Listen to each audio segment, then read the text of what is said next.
然后我也没有讲我的气质比谁好，我的音乐比谁好，但是我相信的是我的音乐是特别的，我的气质是特别的。但真的就只是有没有相信和没有喜欢而已嘛，不是你没用。而且这个突然间开窍了一个点，朋友就问我，你怎样练成这个东西的？我就跟他讲，我一直发梦到它咯，然后我就做到了哦。如果你现在觉得你自己一事无成，或者是你觉得你好像还没有做到一些事情是让你觉得可以很有成就感的，那你就去发梦哦。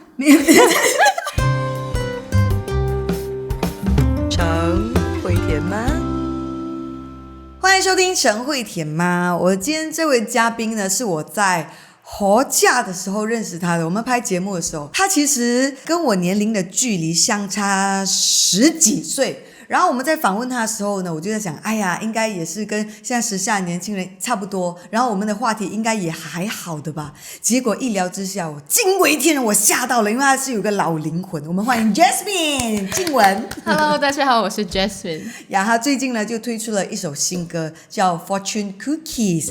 还是要先来聊一下嘛，对不对？新歌推出，像官方的咩？没有，一定要讲一下为什么。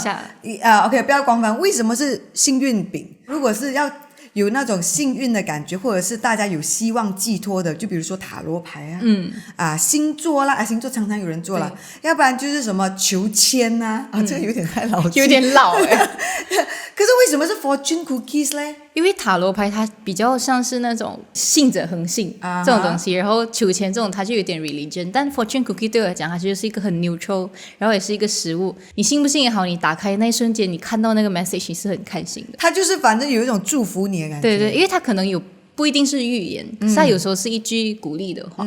那我就在今年年头的时候去到一个朋友家的 open house， 过年的时候，反正他的桌上就有 fortune cookie， 我就折开了一个，他就讲你今年会有很多的朋友，我就不知道为什么，我就觉得很相信它里面写的这个预言这样子。然后因为这一阵子为了宣传这首歌，就吃了超级多 fortune cookie， 然后在 crack 的第一个。我拿到的蛮有意思的，我就放在我的手机后面。我看，你把它念出来，对明天最好的准备就是把今天做到最好。我就觉得很有道理，很有道理。OK， 所以我觉得 Fortune Cookies 呢，因为你不知道里面它的字条，它要传给你的那个讯息是什么，它其实有点像开盲盒。对，那为什么不要盲盒？盲盒很贵呢。盲盒你还可以推周边呢。我不是这种人啊，对啊，因为你是老灵魂嘛。对，我就是那种，因为这个也是这种有历史性的东西，它好像是以前战争以后还是什么，反正就是大家会有这个东西，然后它是西方文化的，然后在桌上 serve 一个食物的时候，它就会带着一个 fortune cookie 这样子，我就觉得它的寓意很好啦。真的，其实我小时候呢，我没有这么相信。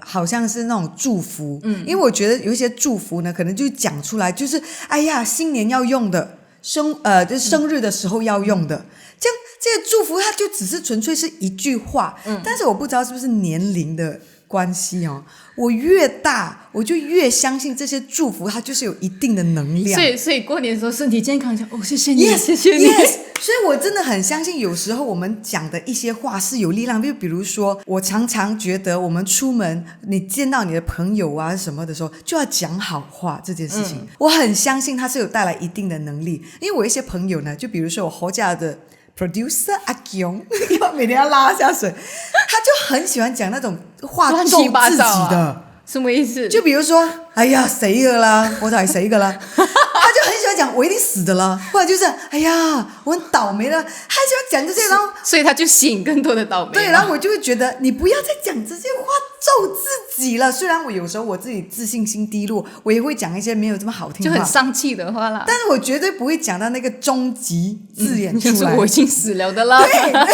因为我觉得活着好好的，人生最宝贵就是那一条生命就是你东西可以做得很烂，但是你有一条生命在，留得青山在，不怕没柴烧。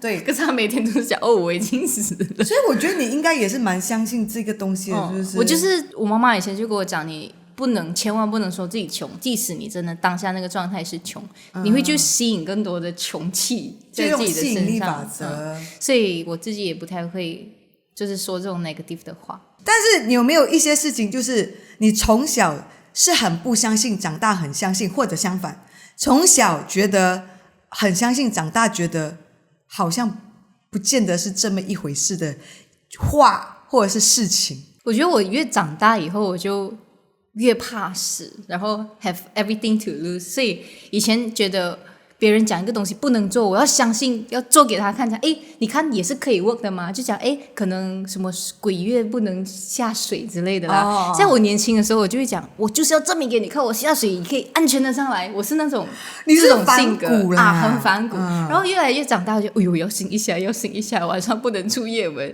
就我觉得越长大就会越相信这种玄学，就可能跟 religion 没有关系的，可是就是灵性它有。为什么呢？这个转变到底是年龄变了，还是我觉得有一点是，我觉得一定是成长的过程中，你经历了一些什么，然后让你领悟了一些道理之后，你才会有一些改变的嘛，不是吗？可能就是长大以后就觉得生命很珍贵，就好像以前我走那个 Monkey Bar 的时候，我真的是可以在上面跑的那种。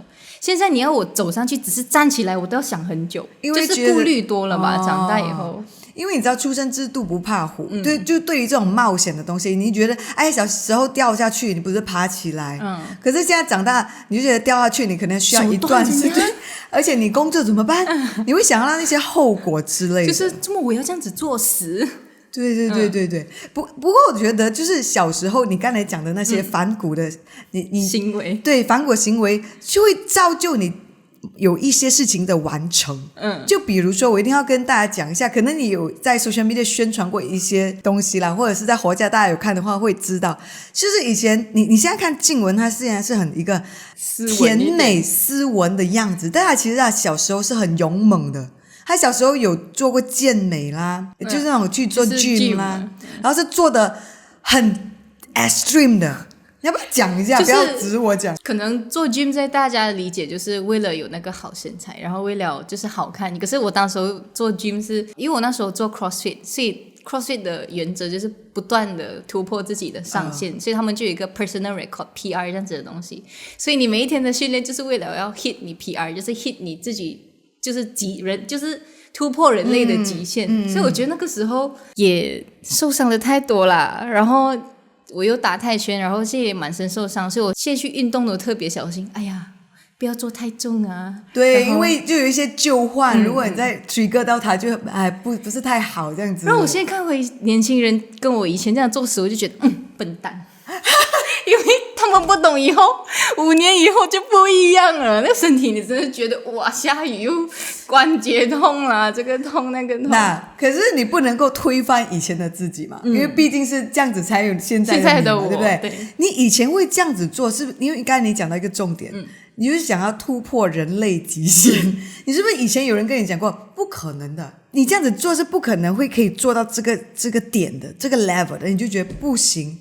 我要给你看，就是很喜欢有这样子的。我觉得其实到现在我还是这样子，不能激的哦。所以可是我知道这是我的弱点，然后当然以前是很单纯的，出到社会这些东西会被人家拿捏的，所以我有慢慢的磨掉这个棱角。是啊，因为如果你一直保持这样子的想法，在工作上或者在你生活比较好的部分 positive 的要进步什么，我觉得是很 OK。但是因为在网络是非常多的，你知道，很多人会写一些很激将法的一些东西啊，那种句子啊，不是激将法，激将法是我们把它化为这个人美化的激我美化，但是其实他们真的是无心，但是恶意的重伤，所以你也不可能每一个都去 take heart， 然后每一个都去证明给他们看，其实他们根本就不在意你有没有去证明给他看，他只是想要讲出来自己舒服而已。对，所以很多事情就教会我，其实真的有这样重要没？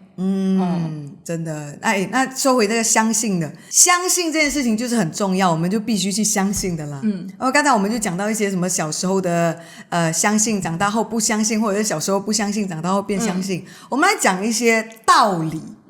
就比如说小时候我很相信，或者是觉得他讲的非常有道理的一句话，我也写给你了，就是那个努力就一定会成功，这句话大家也常听到，或者就是有心不怕迟。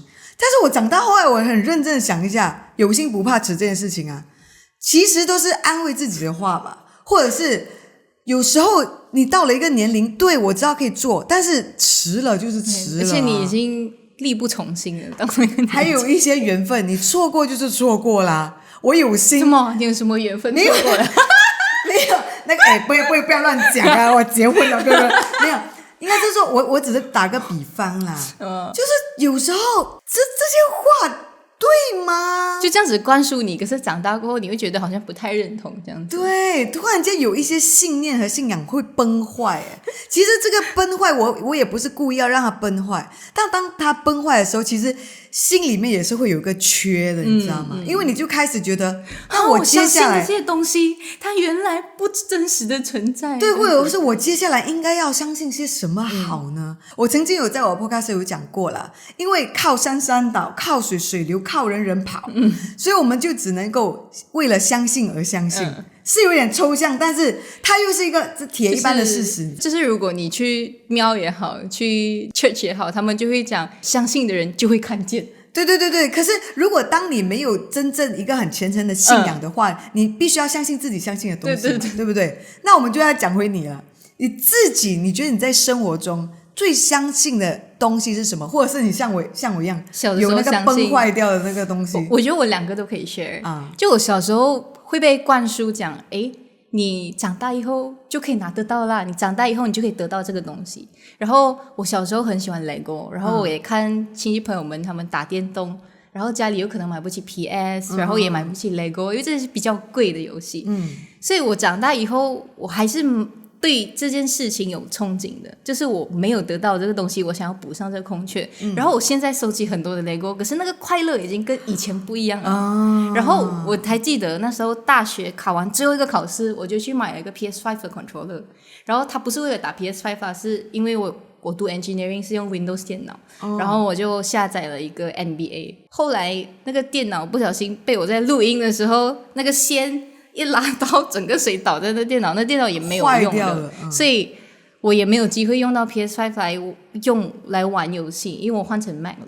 其实我当时候也就是为了填补我当时候小时候没有的那个缺憾，你这个可是真的没有那当时候的快乐。我知道，我觉得你这个还有后面那一句的。是长大后的确得到了，但是没有得到快乐。对，所以大人只讲到一半，然后我一直相信我长大确实是可以有能力做很多的事情，可是当下的那个快乐跟要是我在以前得到哇是不一样的嘞。是没有错，因为这也让我想到我常常会觉得的一个遗憾。我们从相信变遗憾了。真的，我小时候就很喜欢那种文具，然后每次那种去补习啊，那种空档时间，我们就会去逛百货公司，去 window shopping， 因为以前买不起，然后就看到满满的哇一排笔耶，哇有文具，有那些书啊，笔芯是不一样的。对，可是以前没有现在多，还有那种记事本等等的，我就看了觉得超喜欢的。但是以前零用钱真的太少了，没有能力啊，就觉得不要紧了。我也相信长大后就可以买。长大后你走去那边的时候，笔都不拿，你就哇，然后你就想，那我买回去干嘛？现在你都不拿笔啊？对啊，你有些字就是因为你太少写字啊，你都不会写啦，你还拿笔，因为我们都用手机啊什么，你会觉得那个缺憾，你虽然它感觉上是很微不足道的一种缺憾，但是你会觉得它就是缺憾，就是这种小小的缺憾，就觉得哇，其实 matters a lot， 然后它也有影响到我现在这个人。小时候发生的事情很大的影响我现在自己。就比如我以前小时候，因为我都是整个 family 是男生，然后我也没有堂姐也没有堂妹，然后我有全部都是男的，只有你一个女的。对，这样你是宝贝耶？不是，就是我被当成男的养了。然后就会弄到我觉得长大以后变成女生，然后买女生的东西是一件很宝贵的事。因为我在小的时候那些衣服都是穿男生生下来，而且就是那种宽宽特别大啦，裤子子又有点要掉。难怪你会去打拳什么，还是有一点点被影响。所以我就觉得长大以后要突破那个要穿裙是一件不羞耻的事，然后长大以后去买女生的包包这些东西，原来是一件很奢侈的事情跟很幸福的事情。我觉得这种小时候的缺憾也好，是小时候得不到的东西也好，它有一部分成为就是一些养分啦。而且你小时候它也不是你的惯性的活动。对，然后可能某个程度上，你小时候因为跟男生混在一起，你会觉得我买这些好像格格不入，对，或者是很奇怪，你就觉得很别扭。对，而且男生一定会讲玩这个，这样子，你知道，因为毕竟他们是男生，不会接触到这些嘛。你这又让我想到我自己了。对，有一个点就是以前我会很羞于说出我自己喜欢的东西。为什么？因为你知道我们人是群体生活的，对，当那一群人呢，他们是没有那个惯性，他们没有那个习惯，就比如说他们不喜欢粉红色，然后甚至会在你面前说因为粉红色很很可是为什么嘞？我不懂，我是女的吗？这个就是刚好那一群人不喜欢粉色。没有，其实我很好奇为什么粉色要嘞？就是因为他们了之后你会有一个想法，就觉得我不可以随意的透露出我自己内心喜欢的东西，因为我很喜欢可爱的东西，有一段时间超爱，但我就是喜欢在看了觉得很开心，我不敢去拥有我不敢争取自己喜欢的东西没有，因为没有那个 belief，也觉得不能，就把他们收得很好，但是后来突然间有一天我突破盲肠，我就觉得为什么我不能够呢？然后就报复性购买嘛，没有，好喜欢好丑这样子。我会很大声的讲出来，就会觉得我是可以有权利拥有我自己喜欢的东西的，为什么不可以？对啊，我就相信我行嘛，对不对？你想长大以后我相信什么？其实我是一个，我觉得不知道是我星座关系也是性格的关系，就是我觉得我是一个很执着的人，然后即使我不是音乐专业出身的歌手，我就觉得只要我相信我可以，然后我只能在这条路上我坚持的够久，然后你相信你自己可以，这个地球是会为你转的，我这样子觉得。你的这个相信很强，因为你是天蝎座对不对？我是天蝎座。我身边很多的天蝎座，只要他们相信一件事情，他们是不会退后的。而且我一开始我是觉得因为是别人激到我，他觉得你不可以，可是现在是我觉得我是 based on 我自己的这个信念，然后去一直的坚持。很好你怎么样可以有 create 你怎么可以有这样子的一个 belief 它就是一个性格的问题。训练吗？还是你从小就你觉得这就是你个性？我觉得是个性，因为我觉得我可以做到我就做到，就好像以前我念书，我觉得我要就念，要就不念，然后一念我就可以拿第一名这样子。然后以前我不是讲我很喜欢做 gym 之类的，然后我就很难做到引体向上。当我想要做一个东西，跟我相信我能做到一件东西的时候，我连发梦我都会发到，就好像我在发梦我自己在做 pull up， 真的我可以想象，如果你让我大概算一下，从我开始做 pull up 跟我想要做到 pull up 这件事之间，我应该梦过应该有超过50次。然后我是觉得只要你去训练你的脑袋，你就能做到这件事情，所以我现在就可以做到 pull up 了。没有，我觉得你可能讲的太简单了，因为我觉得你们的相信不只是相信，也是有时间啦，因为你很想要做，你是相信了，然后我想要做，而且我的想不是空想，我还有在继续去行动，所以你才可以把它这件事情完成。所以OK， 我们现在对相信不能只存在相信，你不能只相信，要动啦。相信之后呢，你要做些什么事情？可是我觉得很好笑的一个点是，因为我觉得我可以做到，我相信我做得到。然后我朋友去问我，你怎样练成这个东西的？你怎样做到 pull up 的？我去跟他讲，我一直发梦到他咯，然后我就做到了哦。所以然后没有一个人能相信这件事，可是对我来讲这个就是玄学，我相信我能做到，然后我喜欢这个东西，喜欢到我一直梦到它，然后我就做到。因为你相信得来，你又够喜欢我又够喜欢。你有没有发现到，就是我们长大之后呢，有很多东西除了就建立在相信，也建立在喜欢。因为你喜欢，所以你相信。对。然后因为你相信，所以你更加喜欢。而且你在这个相信跟喜欢中间，然后你一起去实践，它就离你的理想越来越靠近，它就是我又有动力继续去做这个东西。真的，所以呢，如果你现在觉得你自己一事无成，或者是你觉得你好像还没有做到一些事情是让你觉得可以很有成就感的，那你就去发梦啊！因为我就是发梦回来的。没有，我本来要讲很有那种很鼓励的，结果我知道说，如果你觉得你现在一事无成，或者是你觉得你还没有做到一个让你觉得很满足、很有成就感的，你也不要打压自己，或者是觉得自己没用，因为你只是还没有相信和喜欢而已。你知道我讲的那个点吗？你只是还没有相信和喜欢，你不是没用。我蛮同意这个观点的，因为即使我刚才跟你计算的，我才出道2年，但是我一直觉得，好像我总是在怀疑自己一事无成，可能有时候一部分是我自己还没有相信我自己够好，就是我还没有 so proud that 你看我的作品多么的好听。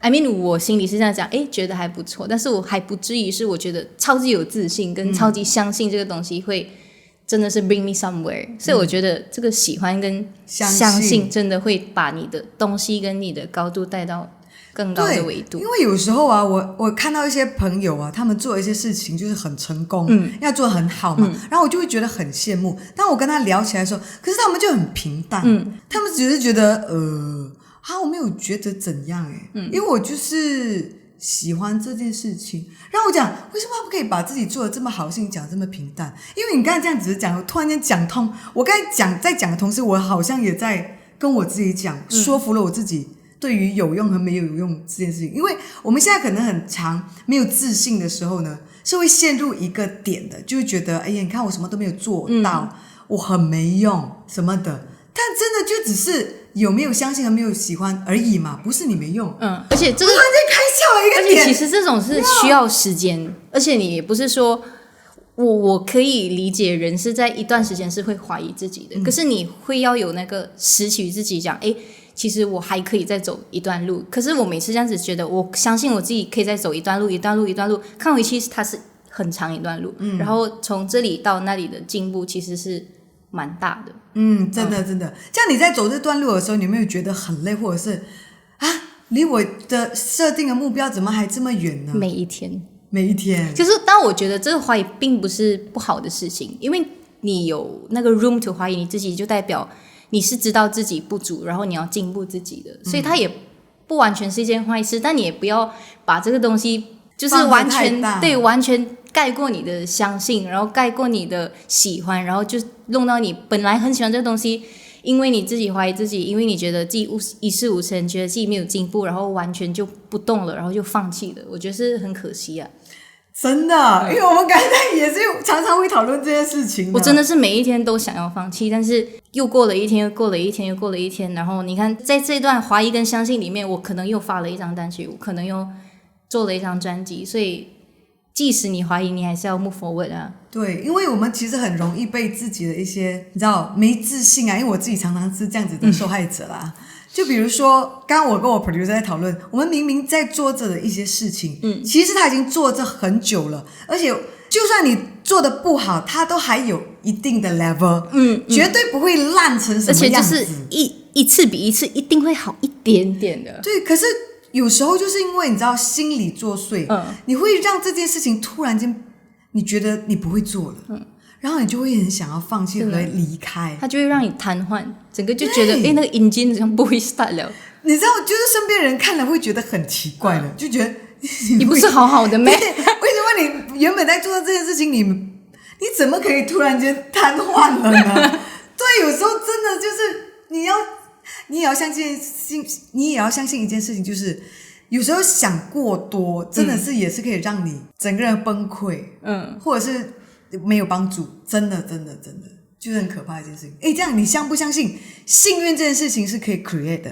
我是觉得啊，我所有的幸运都是我自己吸引来的，就好像在节目一开始我讲，我自己不太会去讲negative的东西，即使我有这个想法，我也尽量的不要说出来。我有点觉得我说出来就是让宇宙知道，然后宇宙会实现我的愿望，即使它是糟糕的东西，所以我就不会去说这些话。而且我觉得我是一个，就是我从一开始做音乐人的时候完全是没有音乐上的朋友，然后全部都是 engineering friends，然后整个也觉得很孤立，然后也在怀疑自己的选择的时候，因为我足够喜欢，然后我相信我可以把这件事情做好，我就会吸引这些运气跟这些机会跟这些贵人来到我的生命中，然后一步一步的走到这里。所以我就觉得幸运它是上天给你的，但是你的 mind 跟你的状态 Are you open to all this lucky？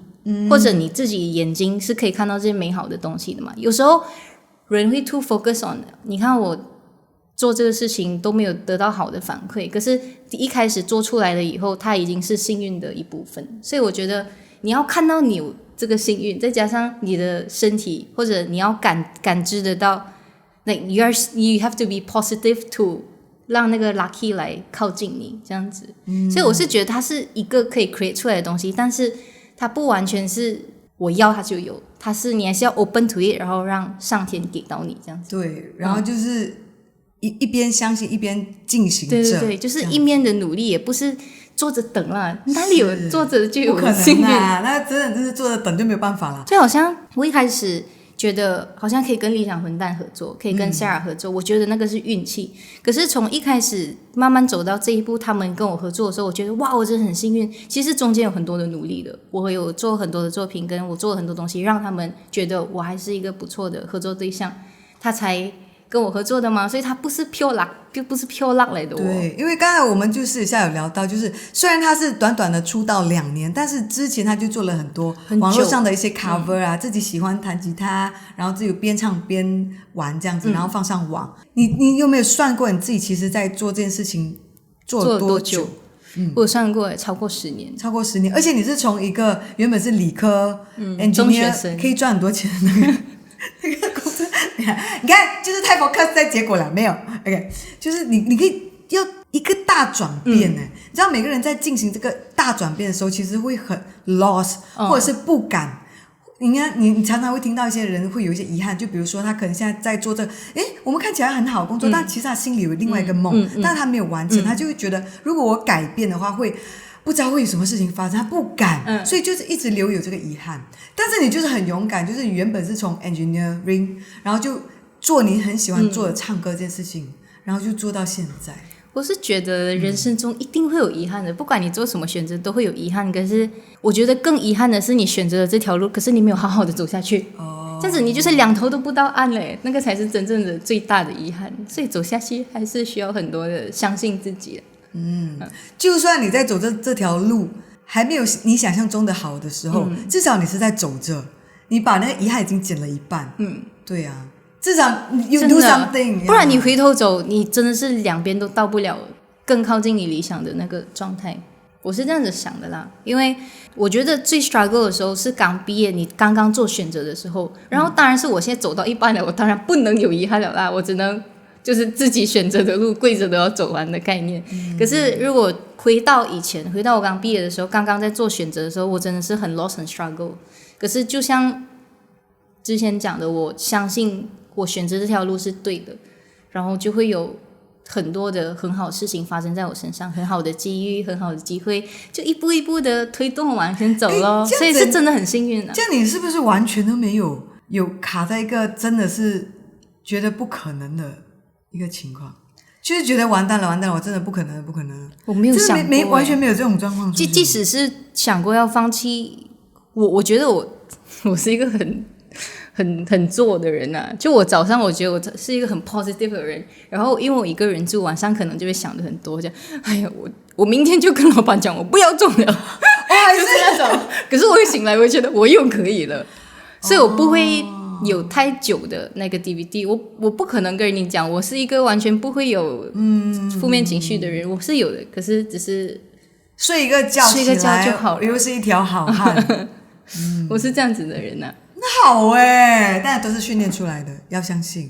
OK， 因为其实很多听我 podcast 的人啊，某个程度上，因为他们那种 vibes 啊，是跟我差不多的，是不是？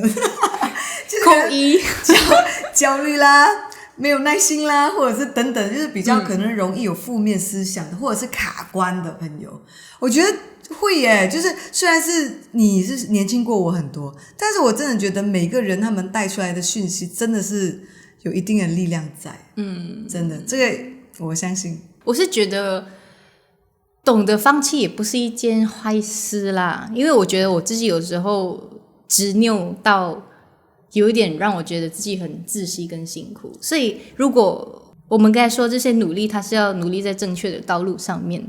所以如果你真的是觉得你本来就真的很没有天分，然后即使不用身边的人告诉你你这么努力都做得很不好，你自己也发现这件事情的话，真的可以考虑换一个赛道。因为我之前看过一个 video， 就是选择比努力是更重要的。就是你一开始选择什么路，有些人走在一条路上是适合他的，他就是事半功倍。可是有一些路你本来就不适合你，好像一些小孩子本来就不是拿来读书的吧，就不是读书的料，你一直逼他的话只会事倍功半，所以选择对的路也是一个功课啦，不只是盲目的相信啦。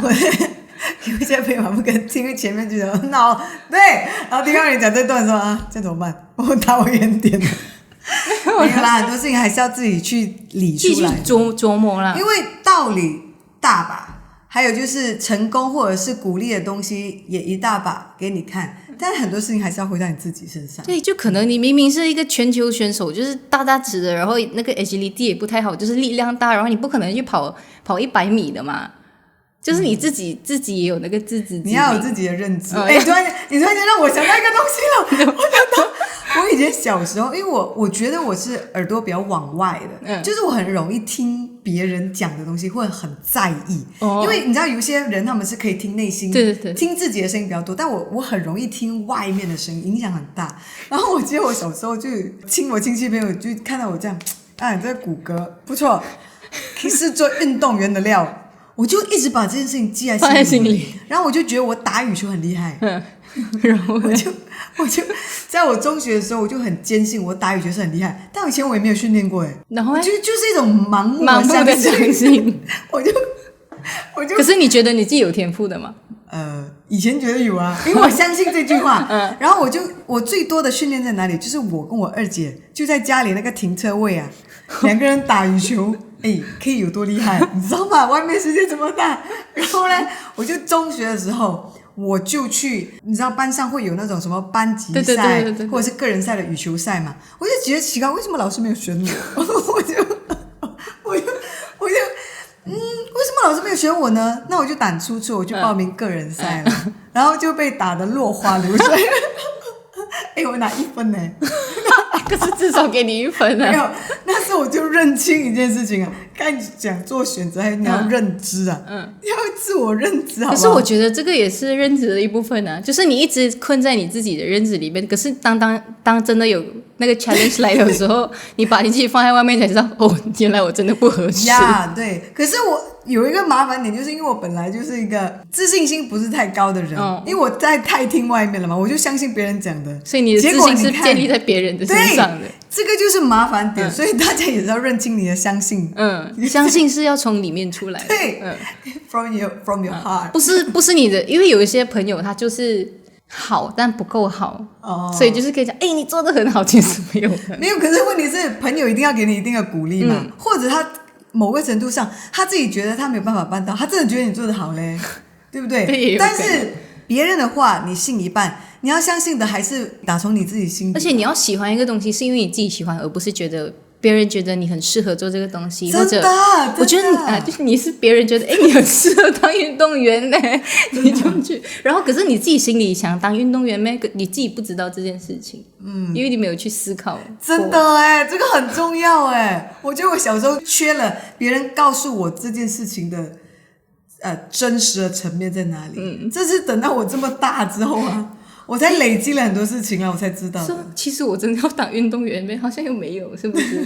就好像别人讲你唱歌唱得挺好什么什么的，但你回家还是要消化，你真的是喜欢做这件事情的吗？还是别人觉得这个东西很酷，做起来很酷你才去做这样子？真的，你又提醒了我一件事情。因为你讲唱歌这件事情嘛，小时候是没有人认可我做这件事情。你最近不是上那个节目？我上那个最好的我们，我也有讲到我近期有卡到一个瓶颈，就是我对我自己超级没有自信了。